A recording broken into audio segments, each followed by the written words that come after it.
Shalom Bapak Ibu Saudara. Kita memulai ibadah kita pada pagi hari ini. Kita mau siapkan hati kita lebih sungguh-sungguh lagi. Kita mau masuk dalam hadiratnya Tuhan. Biar setiap kita mau merasakan betapa besar kasih-Nya Tuhan. Kita mau bersyukur untuk setiap kasih-Nya Tuhan selama satu pagi hari ini.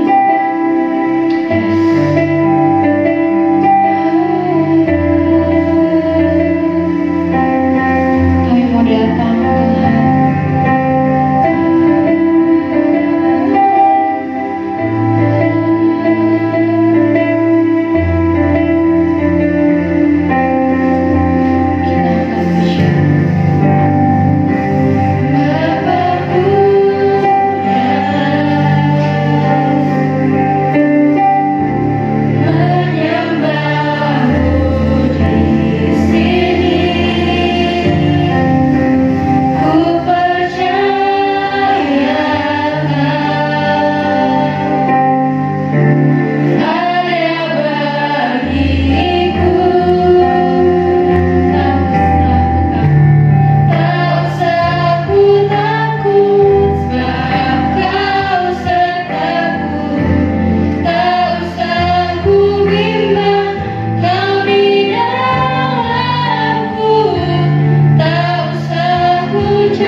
Bersorak-sorai pada pagi hari ini di hadapan Tuhan, karena kami sudah menikmati melihat kebaikan kemurahan Tuhan menyertai kehidupan kami. Kesehatan kekuatan daripada Tuhan memampukan kami untuk kami datang dan bisa hadir di rumah Tuhan pada pagi hari ini. Ucapan syukur dan pujian kami naik dalam hadirat-Mu Allah, karena Engkau begitu mengasihi menyayangi kami. Pagi hari ini kami kembali beribadah kepada-Mu di rumah Tuhan. Kembali kami bersama-sama memuji menyembah Engkau. Kembali kami bersama-sama diberkati dan mendapat perkenanan Allah melalui ibadah ini. Ini kami syukuri Tuhan, oleh karena semua Tuhan mengadakan bagi kami. Terpujilah nama Tuhan yang memberikan kesempatan kepada kami lagi untuk beribadah di rumah Tuhan. Terpujilah nama Tuhan yang selalu ada bagi kami. Terpujilah nama Tuhan menghilangkan rasa takut, cemas dan risah kami. Engkau yang menggantikan dengan sukacita yang daripada Roh-Mu, sehingga saat ini Tuhan kami menghadap Engkau dengan hati penuh ucapan syukur kepadamu. Kiranya Engkau berkenan menerima pujian penyembahan kami, menerima apa yang kami lakukan saat ini. Yang kami lakukan, kehidupan kami hanya untuk menyukakan hati Tuhan. Terima kasih Tuhan, biarlah Engkau menguasai hati kami masing-masing, dan Engkau kuduskan juga ruangan di mana kami beribadah Allah, dijauhkan daripada segala virus. Begitu juga hati kami, Engkau telah menguduskan. Inilah iman kami bersama-sama, dan sekarang kami siap memuji Engkau Tuhan. Kami siap menyembah Engkau Allah. Kami siap menerima segala berkat yang Engkau berikan kepada kami pada hari ini. Terima kasih Tuhan. Kami ingat buat teman-teman kami yang tidak bisa hadir dalam ibadah ini. Kiranya Tuhan juga memberkati dan melangkah mereka, sehingga mereka kuat terus di dalam kekuatan kuasa Tuhan dan diberkati oleh Tuhan. Dan kami buka ibadah kami pagi hari ini di dalam nama Tuhan Yesus, dan bersama-sama kita katakan amin. Tidak ada, kita masuk dalam firman Tuhan. Kita mau siapkan hati kita lebih sungguh lagi.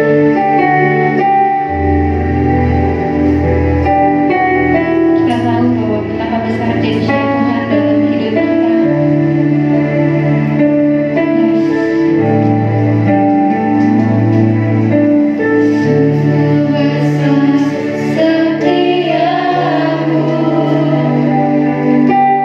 Kau nyatakan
kekuatan daripada Tuhan. Terima kasih Tuhan, sekarang kami sudah siap untuk diberkati oleh Engkau melalui kebenaran firman Tuhan. Siapkan kehidupan kami Tuhan. Tolong kami dengan kekuatan kuasa Roh Tuhan, supaya kami boleh dibuat mengerti oleh Tuhan tentang arti dan maksud daripada firman Tuhan yang datang kepada kami pada pagi hari ini. Terima kasih Tuhan. Di dalam nama Tuhan Yesus kami siap menerima kebenaran daripada firman Tuhan. Bersama-sama kita katakan amin. Tuhan, silakan duduk Bapak Ibu yang dikasih oleh Tuhan. Bapak Ibu yang dikasih oleh Tuhan, pada pagi hari ini adalah pagi di mana kita akan bersama-sama mengambil perjamuan kudus. Dan tema kita juga dalam ibadah ini, dalam firman Tuhan ini juga adalah perjamuan kudus. Saudara, perjamuan kudus bukan perjamuan yang kita makan membuat perut kita kenyang. Itu kalau kita makan, mengadakan perjamuan makan, perut kita kenyang, itu namanya perjamuan kasih ya, kalau kita pikir di gereja.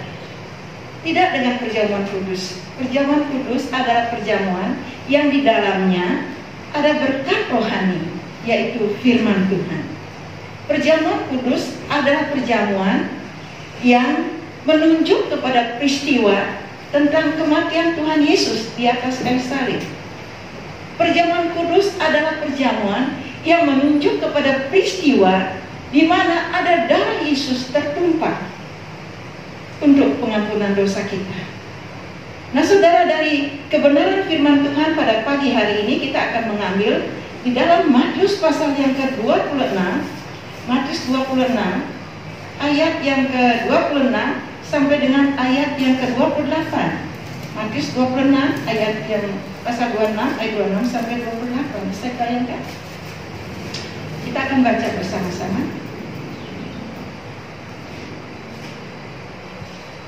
Ya, 1, 2, 3. Dan ketika mereka sedang makan, Yesus mengambil roti, mengucap berkat, memecah-mecahkannya, lalu memberikannya kepada murid-muridnya dan berkata, ambillah, makanlah, inilah tubuhku.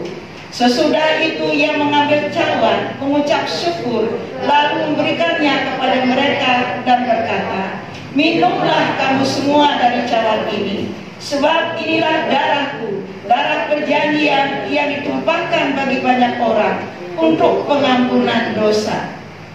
Nah, Bapak Ibu yang dikasihi oleh Tuhan, perjamuan yang Tuhan Yesus adakan di dalam ayat ini adalah perjamuan yang terakhir, saudara, sebelum ia ditangkap. Lalu kita akan bertanya, dengan siapa Tuhan Yesus mengambil perjamuan ini? Siapa yang ikut di dalam perjamuan ini? Kalau kita melihat di dalam ayat yang ke-26, saudara, di sini dikatakan, dan ketika mereka sedang makan, Yesus mengambil roti, mengucap berkat, memecah-mecahkannya, lalu memberikannya kepada murid-muridnya. Berarti di sini, saudara, yang ikut dalam perjamuan yang Yesus adakan adalah murid-muridnya. Murid-murid Yesus ini berbicara, ya. Kalau namanya murid, nah untuk saat ini saudara, murid Yesus adalah orang-orang yang percaya kepada Yesus. Murid-murid Yesus adalah orang-orang yang mengikut Yesus. Murid-murid Yesus adalah orang-orang yang sudah mengenal Yesus. Dan murid-murid Yesus adalah orang-orang yang mendengar akan ajaran daripada firman Allah yang disampaikan oleh Tuhan Yesus. Amin saudara. Apakah di sini semua belajar firman Tuhan? Semua mengenal Tuhan? Semua mengikut Yesus? Nah, berarti kita di sini juga, saudara, adalah orang-orang atau murid-murid, pengikut-pengikut Tuhan yang layak untuk mengambil perjamuan kudus. Amin, saudara. Nah, sekalipun gereja tertentu termasuk kita juga ada aturan-aturan yang kita pakai. Siapa yang sudah atau belum boleh mengambil perjamuan kudus, tujuannya bukan untuk melarang, tetapi supaya tertib, supaya benar-benar perjamuan kudus itu tidak menjadi hukuman, mendatangkan hukuman, tetapi mendatangkan berkat. Nah, Bapak Ibu yang dikasih oleh Tuhan, kalau kita melihat ayat ini, di suatu malam sebelum Yesus ditangkap, nah, saudara, Tuhan Yesus bersama-sama dengan murid-muridnya ada di sebuah tempat, ya, ada di sebuah ruangan, mereka duduk bersama-sama di sana. Lalu Tuhan Yesus memberikan kepada mereka, semua murid-muridnya diberikan anggur, diberikan atau cawan, di sini ditulis, diberikan roti. Artinya murid-muridnya semua menerima anggur, semua menerima roti. Dan mereka yang ada bersama dengan Yesus atau murid-muridnya ini, semua juga makan roti yang sama, minum anggur yang sama. Nah saudara, di samping itu juga murid-murid Yesus semua, bukan hanya mereka menerima roti, menerima anggur, makan roti dan anggur yang diberikan oleh Tuhan Yesus sendiri melalui tangannya, tapi mereka juga sama-sama mendengar firman yang keluar yang dikatakan oleh Tuhan Yesus. Apa yang Tuhan Yesus katakan waktu perjamuan kudus ini, saudara? Kita melihat di dalam ayat yang ke 26, saudara, 26 bagian akhir. Di sini kita melihat, ambillah, makanlah, inilah tubuh. Ketika Tuhan Yesus memberikan mereka roti, Tuhan Yesus katakan, ambillah, makanlah, inilah tubuhku. Mereka semua mendengar apa yang dikatakan oleh Tuhan Yesus.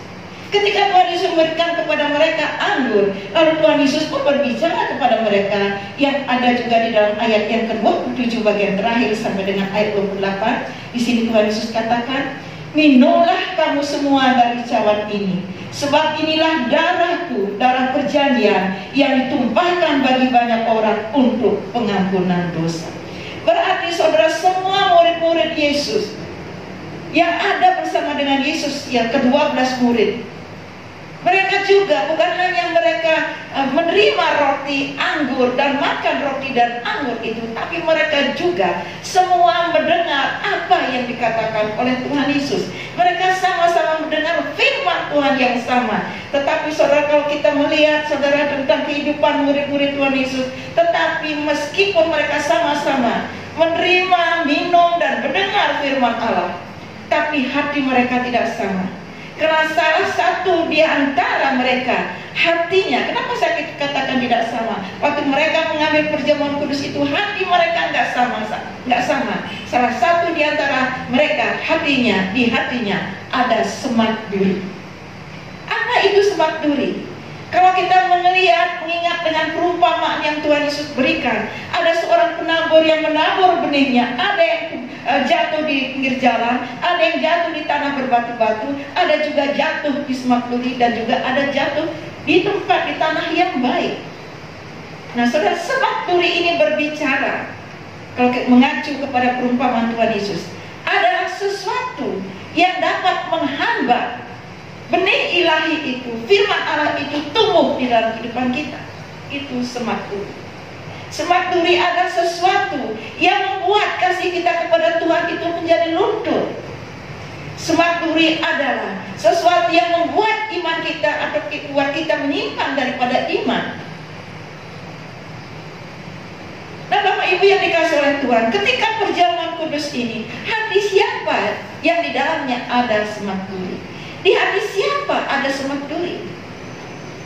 Saudara, kalau kita melihat kembali tentang murid-murid Yesus, ternyata salah satu di antara mereka yang di hatinya ada semak duri, yaitu Yudas. Karena waktu mengambil perjamuan kudus ini atau perjamuan malam ini, Yudas sudah menyerahkan Yesus kepada tua-tua Yahudi dengan 30 keping perak. Hatinya, kasihnya sudah luntur, imannya sudah mulai menyimpang. Firman Tuhan selama ini dia dengar dari Yesus, kemana-mana Yesus pergi menyampaikan firman Allah, itu tidak berguna. Semak duri, jenis semak duri apa yang ada di hati Yudas? Saudara, kalau kita melihat di dalam 1 Timotius 6 ayat 10, 1 Timotius 6 ayat 10, siapa sudah menemukan? Tolong baca. 1 Timotius 6 ayat 10. Sebab ya, tolong yang keras. 1 Timotius 6 ayat 10, karena akar segala kejahatan ialah cinta uang, sebab oleh memburu uanglah beberapa orang telah menyimpang dari iman dan menyiksa dirinya dengan berbagai-bagai dosa. Ya. Kalau kita lihat kondisi iman daripada Yudas pada waktu perjamuan kudus ini sudah menyimpang. Karena ada semak duri yang ada di hati Yudas adalah cinta akan uang. Nah, inilah yang membuat dia kasihnya, kesetiaannya kepada Tuhan menjadi luntur. Padahal di dalam Wahyu pasal yang kedua ayat yang ke-10 di situ dikatakan, hendaklah engkau setia sampai kapan, saudara? Sampai mati. Jadi saudara, kalau di hati kita ada semak duri, kita tidak bisa mengasihi Tuhan dengan sesungguhnya. Kasih kita akan menjadi luntur terhadap Tuhan. Kalau ada semak duri, apapun jenisnya, bentuknya, kalau itu menghambat pertumbuhan iman kita, itu tidak akan membuat kita bisa setia mengikut Tuhan sampai mati. Nah saudara, sebelum kita mengambil perjamuan kudus ini, pastikan di hati saudara tidak ada sesuatu yang berupa semak duri ada di hati ini, tumbuh di hati ini. Kalaupun ada kesempatan saudara, meskipun hanya dengan hitungan detik, saudara katakan, serahkan kepada Tuhan, kita dengan iman kita cepat setiap semak duri itu, maka saya yakin dan percaya saudara dan saya akan bisa setia mengikut Tuhan Yesus. Sekalipun ada corona, kesetiaan kita kepada Tuhan Yesus tidak akan luntur. Amin saudara. Ada semak duri di hati kita, hanya saudara dan Tuhan yang tahu. Bereskan sebelum kita mengambil perjamuan kudus. Hanya hubungan langsung saja, bicara saja kepada Tuhan. Lalu apa lagi yang Tuhan katakan tentang perjamuan kudus? Kita akan melihat saudara di dalam 1 Korintus pasal yang ke-11, 1 Korintus pasal yang ke-11 ayat yang ke-23. 1 Korintus pasal 11 ayat 23 sampai dengan ayat 28. Kita baca kembali ayat ini bersama-sama. 1, 2, 3. Sebab terus kepadamu telah aku terima dari Tuhan, yaitu bahwa Tuhan Yesus pada malam waktu ia diserahkan mengambil roti, dan sesudah itu ia mengucap syukur atasnya. Ia memecah-mecahkannya dan berkata, inilah tubuhku yang diserahkan bagi kamu. Perbuatlah ini menjadi peringatan akan. Demikian juga ia mengambil cawan sesudah makan, lalu berkata, cawan ini adalah perjanjian baru yang dimantaikan oleh darahku. Perbuatlah ini setiap kali kamu meminumnya menjadi peringatan akan. Sebab setiap kali kamu mengambil roti ini dan meminum cawan ini, kamu memberitakan kematian Tuhan sampai Dia datang. Jadi barang siapa dengan cara yang tidak layak makan roti atau minum cawan Tuhan, ia berdosa terhadap tubuh dan darah Tuhan.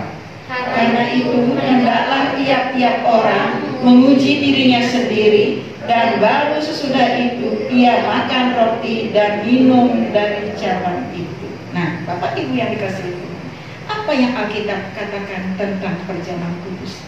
Saudara, kalau kita melihat di dalam ayat yang ke-23, saudara, tapi sebelumnya kita mengingat Tuhan Rasul Paulus mengirim surat kepada sidang jemaat di Korintus. Adapun dalam isi suratnya mengatakan apa yang dia lakukan, apa yang dia ajarkan oleh Rasul Paulus tentang perjamuan kudus untuk jemaat-jemaat yang dia layani, saudara. Semua itu bukan berasal daripada dirinya sendiri, bukan kemauan dia sendiri. Dia hanya meneruskan apa yang Tuhan Yesus pernah lakukan dengan murid-muridnya. Sebegitu pentingkah perjamuan kudus itu, sehingga Rasul Paulus harus mengingatkan dan mengajarkan jemaat Tuhan tentang perjamuan kudus, mengajak jemaat Tuhan untuk mengambil perjamuan kudus. Pentingkah perjamuan kudus itu? Tentu saja penting. Kalau tidak penting, tidak mungkin juga sebulan sekali kita mengambil perjamuan kudus itu. Tujuannya apa, saudara? Tujuannya apa? Mengapa kita mengambil perjamuan kudus? Kalau kita melihat di dalam ayat-ayat tadi, ada 3 tujuan daripada perjamuan kudus. Yang pertama, kita akan melihat saudara, perjamuan kudus itu tujuannya ada di dalam ayat yang ke-25 yang mengatakan, demikian juga ia mengambil cawan sesudah makan lalu berkata, cawan ini adalah perjanjian baru yang dimeteraikan oleh darahku. Perbuatlah ini setiap kali kamu meminumnya menjadi peringatan akan aku. Menjadi peringatan akan aku. Itu yang Tuhan Yesus katakan ketika Tuhan Yesus mengajak murid-muridnya mengambil perjamuan kudus. Diingatkan lagi, diulangi lagi ucapan Yesus oleh Rasul Paulus. Jadi tujuannya supaya kita memperingati kematiannya, memperingati Tuhan, artinya mengingat akan kematiannya untuk menyelamatkan kita semua. Saudara, kita bersyukur kepada Tuhan kalau saat ini kita ada di rumah Tuhan, kalau saat ini kita beribadah, karena kita semua sudah diselamatkan oleh Tuhan. Amin. Sudah semua diselamatkan oleh Tuhan. Apakah saudara memiliki iman bahwa saya sudah diselamatkan oleh Tuhan? Nah saudara, puji Tuhan, ini yang Tuhan mau. Kita harus yakin kita sudah diselamatkan oleh Tuhan. Tuhan sudah memindahkan kita dari gelap ke terangnya yang ajaib. Tuhan sudah menarik membawa kita keluar dari dosa dan menjadikan kita anak-anak Allah, karena dosa kita sudah dihapus. Nah Bapak Ibu yang dikasih oleh Tuhan, perlu dalam perjamuan kudus ini kita mengingat akan kematian Tuhan di atas kayu salib untuk menyelamatkan kita. Sehingga waktu kita mengambil perjamuan kudus, waktu kita menjalani hidup kita, ini kita tidak melakukan hal-hal yang sembarangan. Bukan saja kita mengingat akan kematian Tuhan di atas kayu salib, kita juga perlu mengingat akan Tuhan bahwa Dia sudah bangkit dari antara orang mati. Kebangkitan Tuhan Yesus dari antara orang mati menunjukkan bahwa Dia sudah menang atas maut, menang atas dosa, menang juga atas iblis.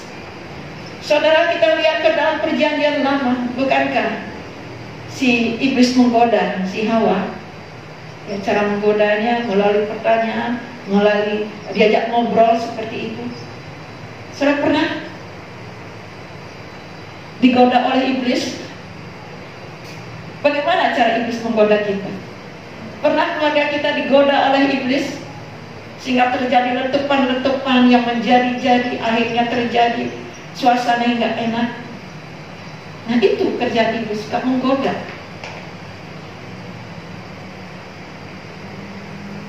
Kita semua pernah mengalami remaja, yang bagi kita ibu-ibu yang sudah bapak yang sudah berkeluarga, di sini juga ada anak-anak remaja.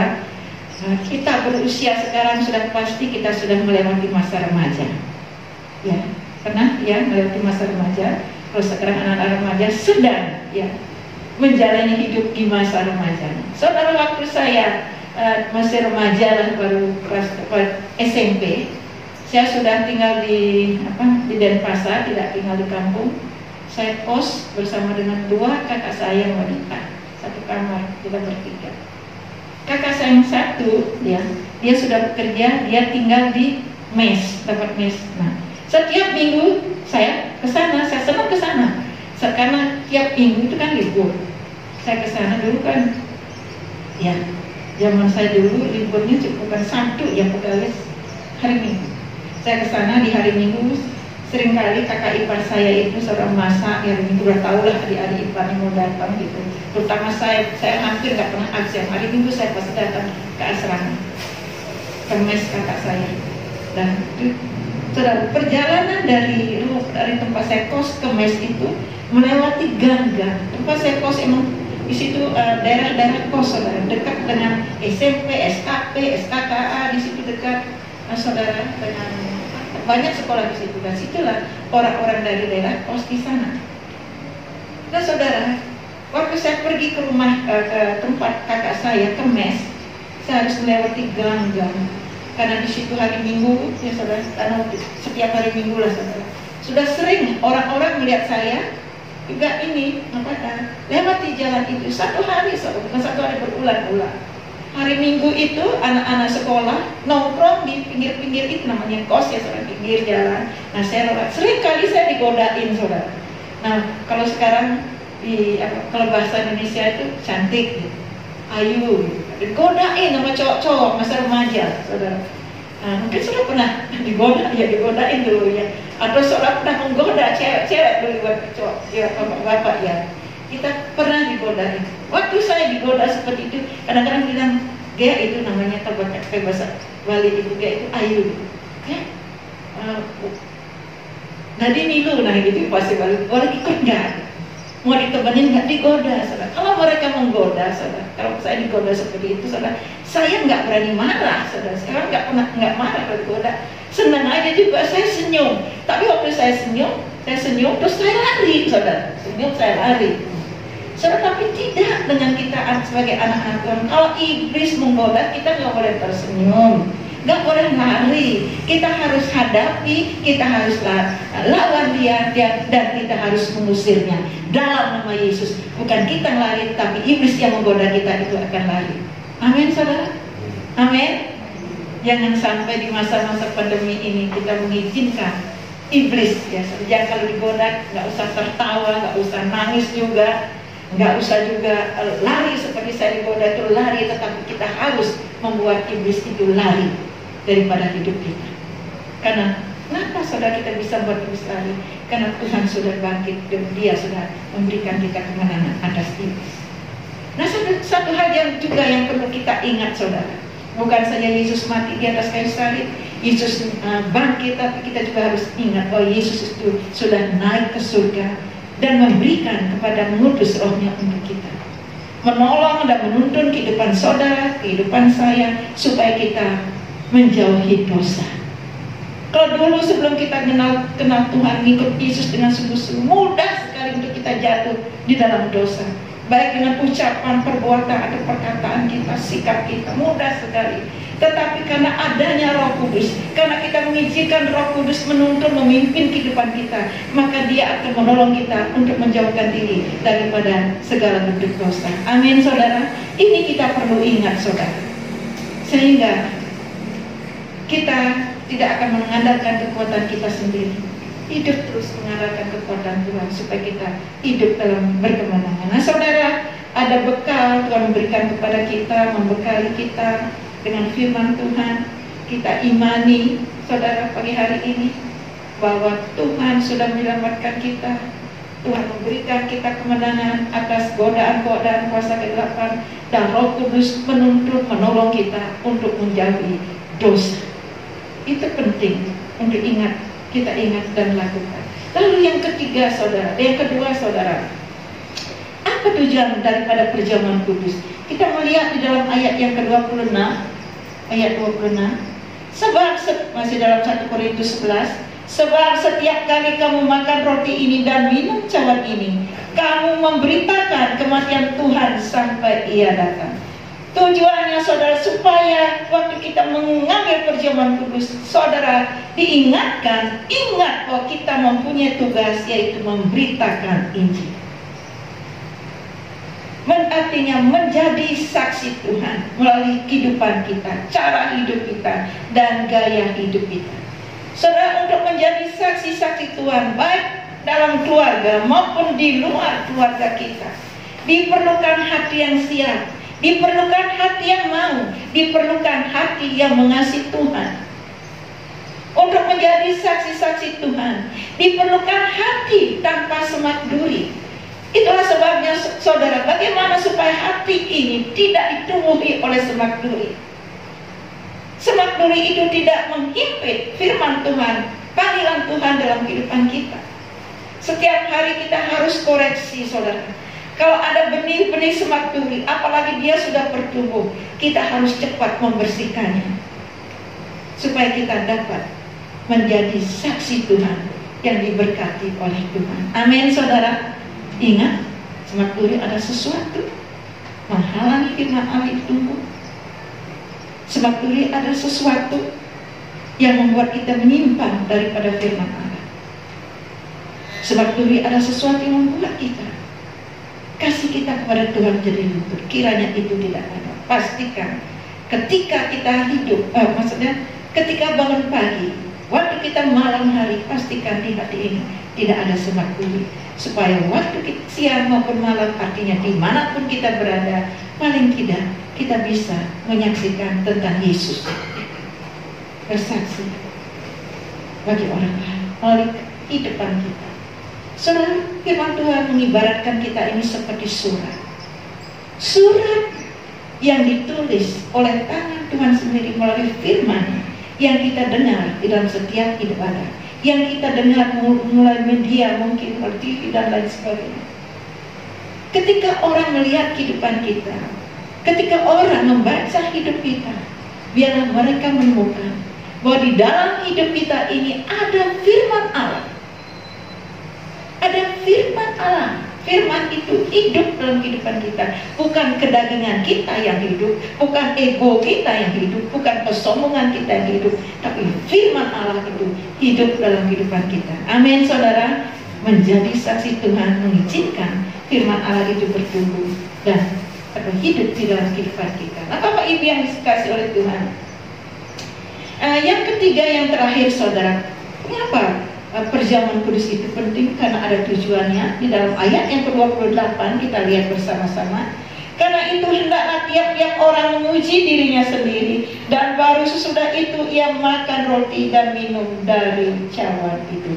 Waktu kita mengambil perjamuan kudus, ada pesan Tuhan untuk kita semua, untuk saya dan juga untuk saudara, supaya kita masing-masing menguji diri kita sendiri. Saudara, mari pada pagi hari ini sesuai dengan kebenaran firman Allah, kita uji diri kita masing-masing. Waktu kita menguji diri kita, kita harus memberikan nilai yang jujur. Jangan kita membohongi diri kita sendiri. Kalau memang bagus, kasih nilai 8 gitu ya. Kalau kurang bagus, kasih nilai 7 untuk diri kita sendiri. Kalau memang jelek hati kita, beri saja nilai 5. Dengan jujur, akui di hadapan Tuhan. Kita harus masing-masing menguji diri kita sendiri, supaya perjamuan kudus yang kita ambil tidak mendatangkan hukuman, tetapi mendatangkan berkat bagi kita. Amin, saudara. Untuk menguji diri sendiri, kita memerlukan alat, saudara. Alat apa yang kita pakai untuk menguji diri kita, supaya kita bisa menilai diri kita sendiri. Apakah kita wajar mendapat nilai 8, 7 atau hanya 5? Alat yang kita pakai untuk menguji diri kita tidak lain adalah firman Tuhan. Kita melihat ayat yang terakhir, yaitu Yakobus 1 ayat yang ke-22. Yakobus 1 ayat 22.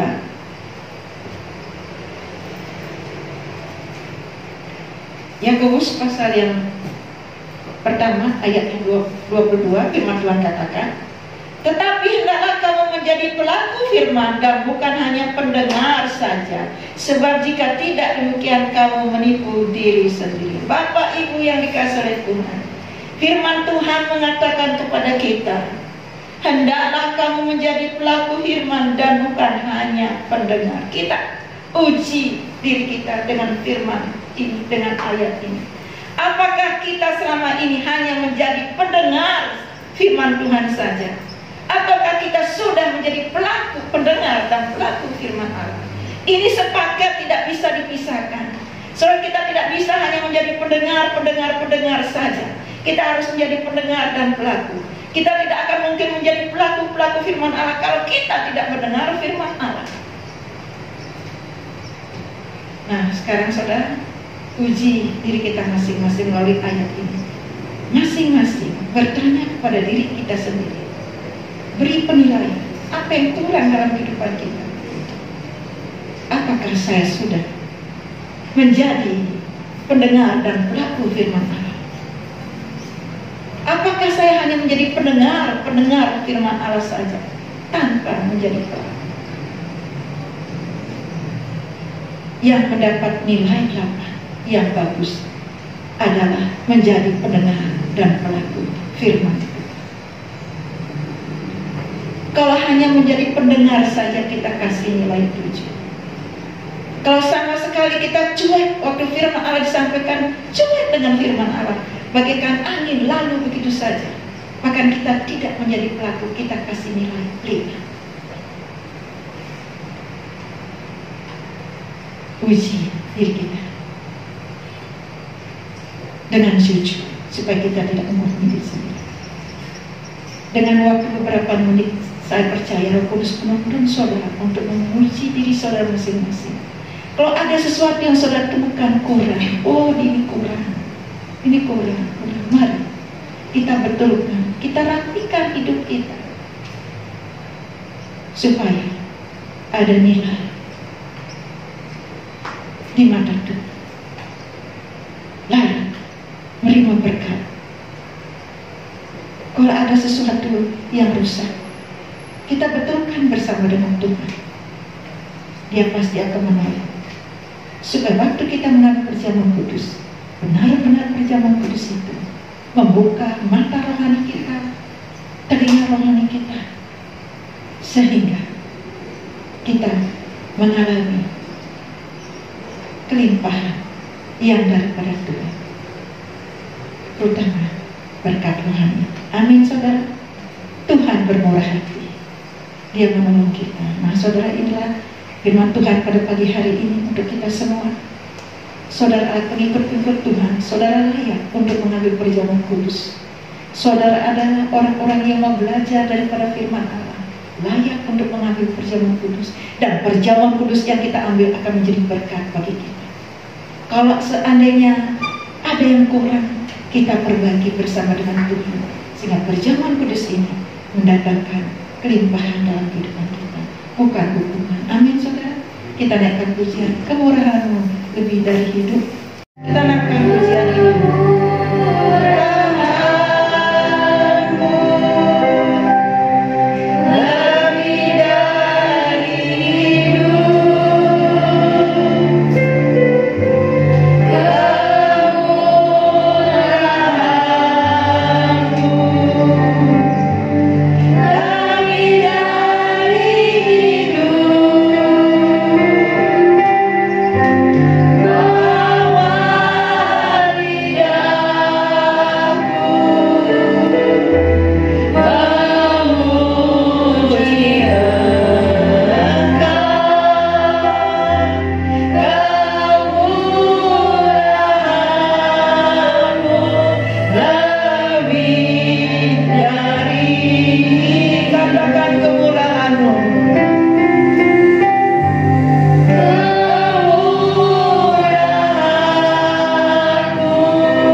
hormati.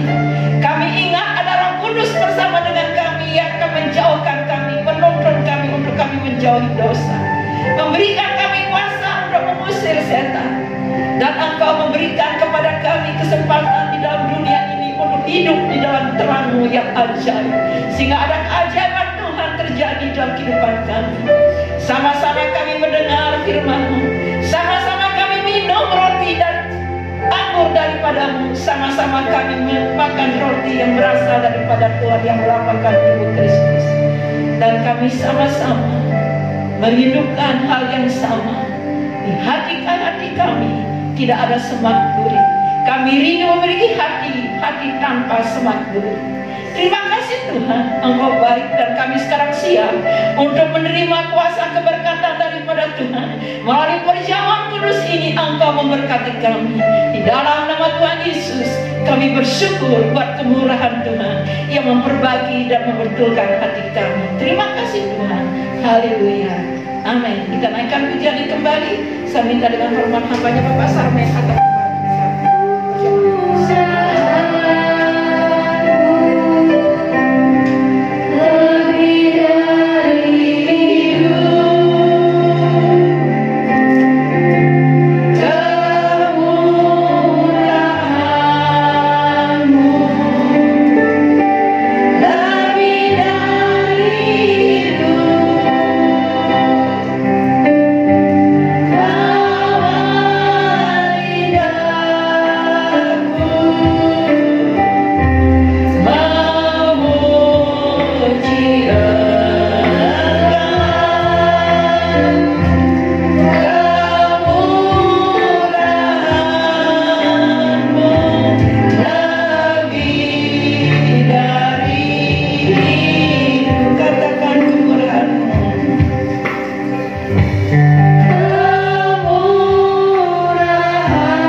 bersyukur untuk semuanya ini.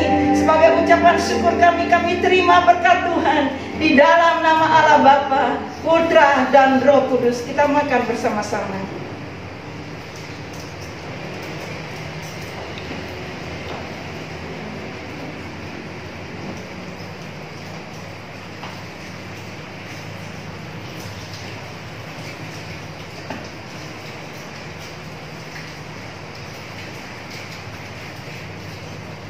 Mari kita angkat cawan ini, anggur ini tangan kami.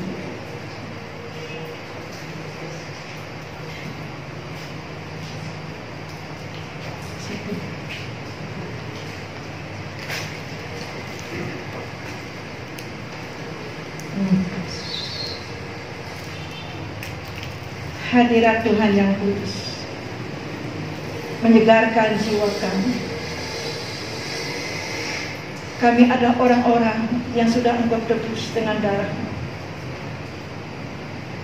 Sekarang Engkau mengingatkan kami kembali, Tuhan, bahwa Engkau mengasihi kami. Kami berterima kasih buat kemurahan kasih Tuhan dalam kehidupan kami. Sekarang kami terima berkat Tuhan, keselamatan, kemenangan, kekuatan yang berasal daripada kuasa Tuhan yang Kau kerjakan di atas kayu salib untuk keselamatan dan kemenangan dalam kehidupan kami. Kami terima ini semua Tuhan dalam nama Allah Bapa, Putra dan Roh Kudus. Mari kita minum bersama-sama.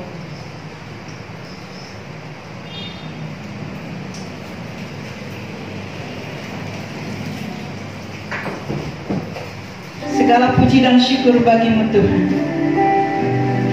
Kami percaya kami pulang. Kami pulang dengan kekuatan yang daripada-Mu. Kami akan pulang dengan kesehatan daripada-Mu. Kami akan pulang dipenuhi dengan damai sejahtera daripada Tuhan. Karena di hati kami sudah tidak ada suatu pun semak duri. Hati kami sudah dibersihkan oleh Tuhan, oleh Roh-Mu, melalui iman kami. Dan di hati kami masing-masing ada hati tanpa semak duri. Terima kasih Tuhan. Kami bersyukur buat kemenangan ini, dan kami bersyukur buat kebaikan Tuhan. Dalam nama Yesus kami terima kemenangan ini. Bersama-sama kita katakan amin. Amin.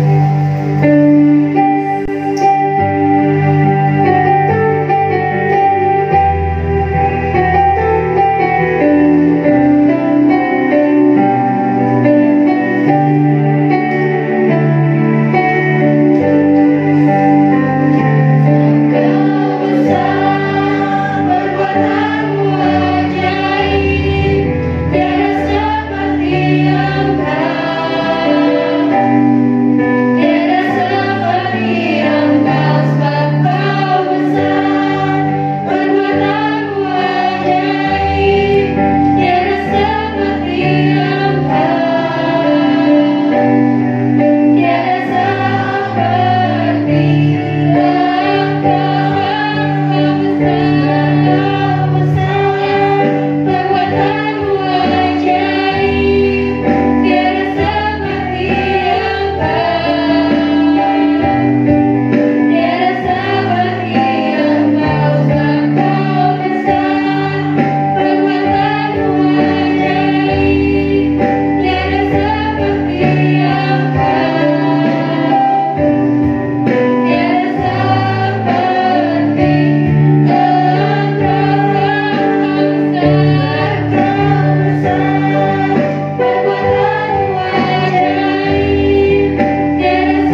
tetapi Engkau selalu ada bersama dengan kami. Terima kasih Bapa, terpujilah nama Tuhan. Bapak Ibu yang dikasih oleh Tuhan, sekarang angkatlah kedua tanganmu dan terimalah berkat Tuhan. Terpujilah nama Tuhan. Bapak Ibu adik-adik yang diberkati oleh Tuhan, Engkau sudah datang ke rumah Tuhan dengan penuh kerinduan untuk memuji, menyembah dan mendengar firman Allah. Sekarang pulanglah dengan damai sejahtera daripada Allah Bapa di surga, cinta kasih daripada Tuhan Yesus menyertai saudara, dan Roh Kudus, Roh yang manis akan terus menuntun kehidupan